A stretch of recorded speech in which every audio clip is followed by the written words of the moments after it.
suis un garçon, dit Mylène Farmer. Je suis un garçon, très très belle chanson qui date il y a une vingtaine d'années, vous voyez. Et puis voilà, c'était une chanson à la mode à l'époque. Et puis Bétonard, ce n'est plus une chanson. C'est-à-dire que ça passe en réalité à ceci. Voilà. Qu'est-ce qui s'est passé ? On vous le résume et on va avoir le témoignage du gynécologue parce que c'est quand même assez étonnant et préoccupant, c'est le moins que l'on puisse dire. Donc voilà, un monsieur arrive donc à un rendez-vous avec gynécologue et sa compagne est trans. C'est-à-dire c'est un homme qui est en transformation, qui est en train de devenir femme. Enfin, en train de devenir femme, et c'est tout le problème. Qu'est-ce que c'est qu'un homme qui devient femme ? Est-ce qu'il devient vraiment une femme ? Et à quel niveau et comment ? Eh bien, ce monsieur est allé voir donc le gynécologue, le docteur Victor Acharian, et il envoie ce tweet. Il dit, voilà, c'était le premier rendez-vous de ma compagne trans, il a refusé de la recevoir, sa secrétaire nous a jeté froidement, je déconseille ce docteur plus que jamais. Et le docteur Acharian répond, et il dit ceci, avant de le faire parler. Il dit « Je suis gynécologue et je m'occupe des vraies femmes. Je n'ai aucune compétence pour m'occuper des hommes, même s'ils se font raser la barbe et viennent dire à ma secrétaire qu'ils sont devenus femmes. Ma table d'examen gynécologique n'est pas adaptée pour examiner les hommes. Vous avez des services spécialisés et très compétents pour s'occuper des hommes comme vous. Je vous remercie d'avoir informé les personnes trans de ne jamais venir me consulter. » Bonjour, docteur Acharian. Bonjour, monsieur Berkoff.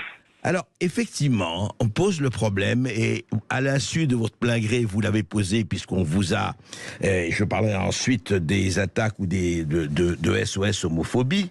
Bien sûr. Parce que, oui, je voudrais juste dire, SOS Homophobie, l'association, a fait un tweet ceci. Elle a dit, oui, elle a repris votre parole, je m'occupe des vraies femmes. Nous dénonçons les propos transphobes et discriminatoires du gynécologue Victor Acharian à Pau. La transphobie est une réalité aux conséquences graves, notamment dans l'accès à la santé. Elle touche l'ensemble du territoire. Mais ça pose véritablement un problème. On en a déjà parlé. Qu'est-ce que ça veut dire quand un homme se veut trans, se veut devenir femme? Et en fait, du point de vue de la biologie, est-ce que quelque part, docteur Acharian, est-ce que ce n'est pas une volonté d'éliminer la biologie ? Il n'y a plus de biologie, il n'y a plus que des choix culturels. Oui, je vais pouvoir vous répondre. Permettez-moi aussi de m'excuser auprès de la communauté trans qui a pu se sentir offusquée et blessée et heurtée par mes propos. Oui. Mais mes propos ont été totalement sortis du contexte. C'était le deuxième acte de ce qui s'était passé. Et le troisième, donc, c'est les réseaux sociaux. Ce qui s'est produit, c'est que cette personne a bien entendu souhaité prendre un rendez-vous. Le secret médical m'interdit bien entendu de parler du problème médical. Ma secrétaire m'a informé. Je lui ai expliqué que malheureusement, je ne suis pas compétent, mais je peux l'adresser dans des services spécialisés. Fâchée, cette personne, elle a commencé à agresser ma secrétaire devant la salle d'attente archi pleine et il l'a agressée en traitant de transphobe. Ma secrétaire, bien entendu, elle a réagi, elle ne s'est pas laissée faire et les choses se sont calmées, il n'y a pas eu donc d'agression physique. Le deuxième acte, c'est le post qui a été fait sur mon compte Google où je découvre le soir que je ne suis pas jugé sur ma qualité de médecin, ni de mes soins, mais sur la froideur de la réception de ma secrétaire. C'est comme si on était dans Airbnb où on est en train de donner des points sur la couleur du papier peint ou la qualité du lit. Je suis un médecin et je reçois un avis négatif basé non pas sur mon activité professionnelle, mais sur tout simplement la réception de ma secrétaire. Je réagis en humain. Je ne suis plus médecin et je pense que la réaction était excessive. Je m'en rends compte et je m'en excuse infiniment. Je ne suis pas homophobe. Depuis 30 ans, des centaines de mes patientes peuvent en témoigner. Les personnes qui sont en train de m'attaquer ne me connaissent pas. J'ai œuvré 30 ans pour la santé des femmes. Jamais. Le problème de la biologie, pour revenir à votre question, c'est qu'on a aujourd'hui deux situations qui peuvent se présenter. On peut avoir une personne qui a déjà procéder à une chirurgie transformatrice. Et dans ces cas-là, on est totalement incompétent pour les examiner. Et on a les personnes qui veulent faire appel à la chirurgie transformatrice et on est incapable de leur donner un traitement. Donc dans les deux cas, ce n'est pas notre compétence. Ce n'est pas dire du mal de quelqu'un, on est totalement incompétent. Mais on ne veut pas qu'on nous insulte. Vous aurez réagi pareil, Monsieur Berkoff? Écoutez, non mais moi je vais vous dire, je crois, mais moi absolument chacun a le droit, homme-femme, de vouloir changer d'identité ou de sexe ou d'orientation. Effectivement, vous le dites vous-même, docteur Acharian. Mais moi, il y a un problème qui se pose, pardon, et encore une fois, il n'y a pas de jugement de valeur. Chacun fait ce qu'il veut dans la vie, ça fait partie de la liberté.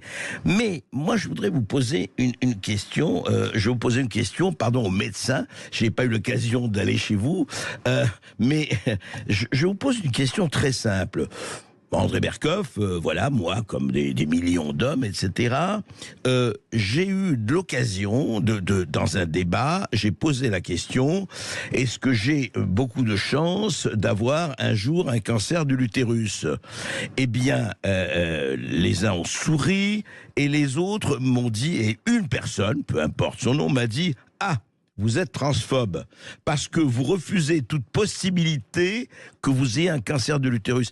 Ce sont des choses précises, hein, docteur Acharian. Est-ce que je peux avoir un cancer de l'utérus? Voilà. Bien sûr, bien sûr. Ce n'est pas... donc je reste donc dans le respect du secret médical. Les interventions qui concernent les personnes transphobes, à ma connaissance, Monsieur Berkoff, en France, les greffes d'utérus ne sont pas effectuées dans ces cas-là. Ils sont effectués dans des cas pour remplacer des femmes qui ont eu des chirurgies et qui souhaitent enfanter sans faire appel à des mères porteuses. Donc, à ma connaissance, Limoges, ils sont leaders dans cette chirurgie de greffe d'utérus. Je ne pense pas qu'il existe aujourd'hui des greffes d'utérus spécifiques pour des hommes, ou alors donc c'est pour des hommes qui veulent devenir femmes, c'est ça. Ils veulent faire totalement anatomiquement femme. On ne parle pas de l'autre particularité féminine qui est facile à imiter, qui concerne tout simplement un traitement avec des hormones que je ne maîtrise pas d'ailleurs pour les hommes, associés à des prothèses. Ça, je ne le connais pas. Donc, dans les deux cas, ça reste du domaine ultra spécialisé pour des services qui ont une excellente compétence en la matière. Et nous, c'est faire perdre du temps à ces personnes qui sont en souffrance et qui ont besoin d'une réponse que de leur dire, oui, venez me voir, vous allez payer la consultation, mais en sortant, vous avez compris que je ne peux rien faire pour vous. Ce n'est pas honnête. Bien sûr, mais ce qui est quand même étonnant, vous répondez cela, et je crois que franchement, c'est d'une honnêteté, en tout cas d'une objectivité parfaite, et comme vous dites, vous les renvoyez à des services spécialisés. Ce qui est étonnant, c'est que tout de suite, on vous traite soit de transphobe, soit que vous ne faites pas votre métier de gynécologue. C'est terrible. C'est terrible, je suis malheureux parce que les femmes qui viennent me voir depuis 30 ans, Monsieur Berkoff, je vois plus d'une quarantaine par jour, je peux vous assurer, elles savent le temps que je consacre et surtout, elles savent que je suis loin d'être un homophobe. Loin, Monsieur Berkoff. Mais comment voulez-vous vous défendre quand des propos aussi insultants, mon nom jeté comme ça, heureusement que je suis solide, que j'ai une très très forte réputation médicale et chirurgicale, qui, je pense, devrait un petit peu alléger. Le reste, tout ce qui se passera devant la justice, c'est pas grave. Donc on va partir devant la justice. Il y aura une plainte contre cette personne qui a insulté, agressé. Vous allez porter plainte vous-même. Ah oui, il y en a deux plaintes qui vont partir contre la personne qui a agressé ma secrétaire et une deuxième plainte contre la personne qui s'est saisie du dossier sur les réseaux sociaux et qui a donné mon nom. Donc nous avons les informations et des plaintes vont être lancées dans ce sens. Il faut se défendre, Monsieur Berkoff. On ne peut pas laisser comme ça. C'est pas bien sûr. Mais je ne suis ni militant ni politique. Je ne suis qu'un gynécologue de base. Mais je comprends. Et comment réagit, juste docteur, là on ne trahit pas le secret médical, je ne vous demande pas de dire, comment réagissent vos patients, ceux ou celles qui ont pris connaissance de cette affaire? Pour l'instant, je ne reçois que du soutien. Les gens Bien sont sûr. effectivement surpris par la demande. J'ai l'impression que le dernier précaré que les femmes ont encore actuellement réservé, c'est la consultation gynécologique. C'est tellement intime et tellement particulier, Monsieur Berkoff. Ouais. Il n'y a plus de vestiaires. Les vestiaires sont mixtes. Les toilettes sont mixtes. Les épreuves sportives sont mixtes. Les prisons sont mixtes. La consultation gynécologique, c'est le dernier endroit où on peut encore préserver les femmes. Ce sont les femmes qui vont perdre. C'est pas nous, les praticiens. Nous, on va être obligés de nous exécuter.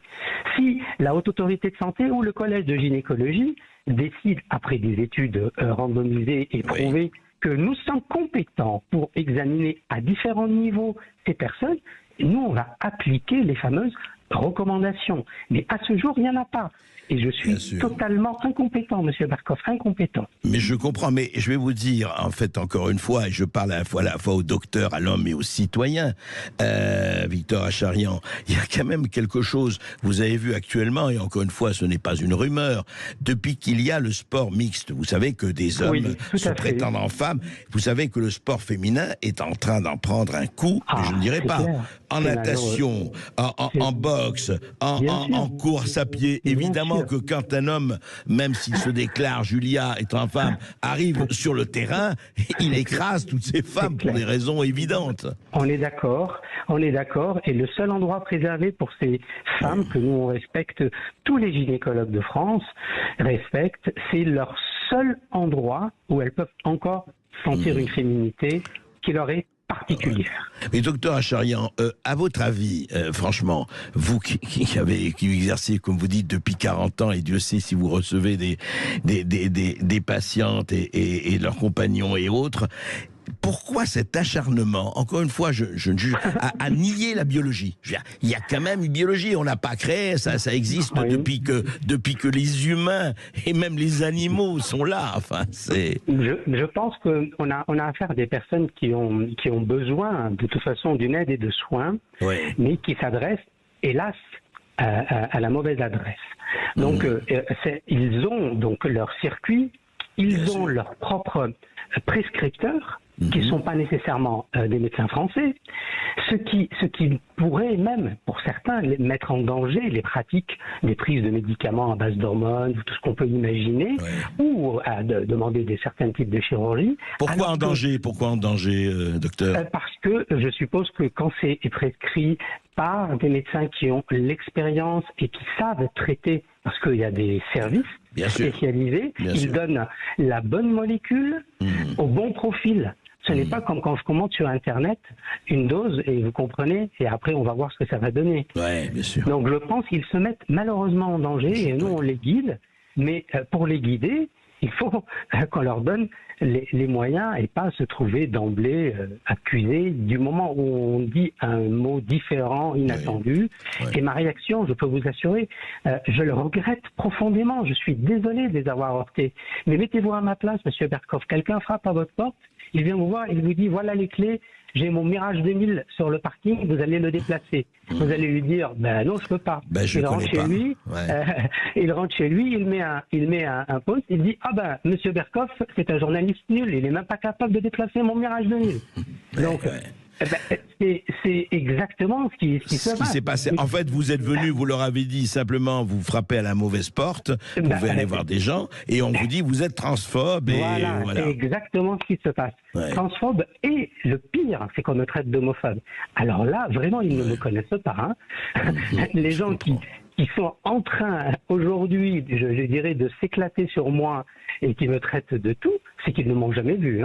Oui, mais ça, vous savez, pas qui je suis. En général, c'est comme ça que ça se passe. C'est l'étiquette qui joue et ils se fichent de la personne. En tout cas, écoutez, on va vous suivre, docteur Acharian. Merci d'avoir témoigné. Je crois que c'est important quand même qu'on le sache, que ça se sache, parce qu'il y a des malentendus qui peuvent tourner très mal, à la fois pour ceux qui cherchent effectivement une identité, et à la fois pour les praticiens qu'on accuse à tort, et Dieu sait à tort. Bien sûr. Je vous remercie beaucoup, et vraiment, je répète, je suis sincèrement désolé de les avoir heurtés, mais ce n'est pas du tout moi, c'est pas moi. Merci docteur Merci Acharion. encore. Merci docteur Acharion. Je rappelle que vous êtes gynécologue obstétricien dans la région de Pau. On va se retrouver